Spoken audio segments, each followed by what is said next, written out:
Welcome to today's Culture Builders, the 100% paradigm, embracing radical responsibility and leadership.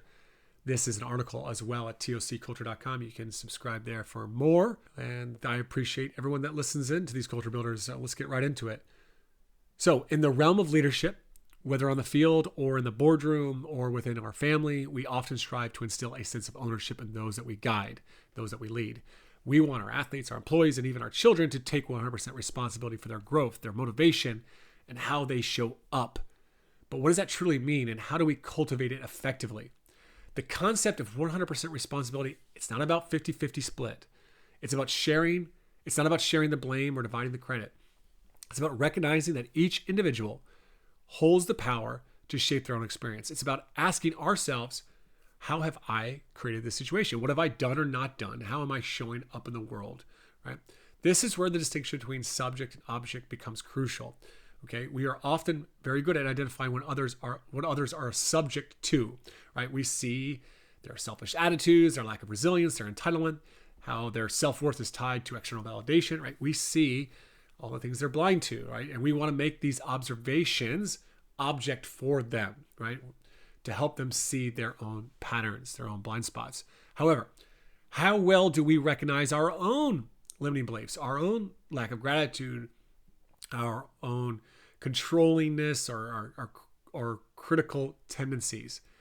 See, the truth is we often struggle to see our own blind spots, what we're subject to. And this is where the concept of 100% radical responsibility comes into play.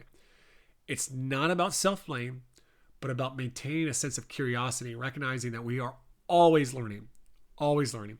It's about actively seeking feedback and mentorship to illuminate the areas that we cannot see on our own.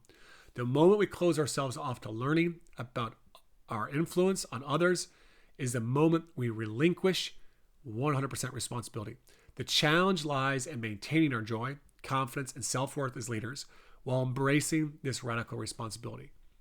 When our athletes choose unhappiness, when parents criticize, when others point out our shortcomings, we can easily fall into self-criticism. We lose our joy and confidence. We engage in self-blame, self-denigration, and self-destructive patterns. This is not 100% responsibility. Therefore, we must establish boundaries. We must recognize that while we are responsible for our actions and our influence, we are not responsible for the choices of others. A powerful key to unlocking this dynamic is understanding how to help others take responsibility. So as parents, coaches, and leaders, we must challenge and hold boundaries. We must help others recognize their choices and become aware of their limiting beliefs.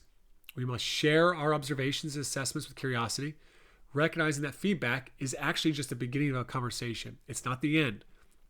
In essence, the 100% paradigm is about cultivating a culture of ownership, self-awareness, and continuous learning.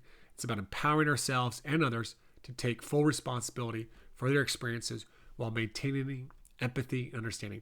It's about recognizing that true leadership lies in fostering growth, not control.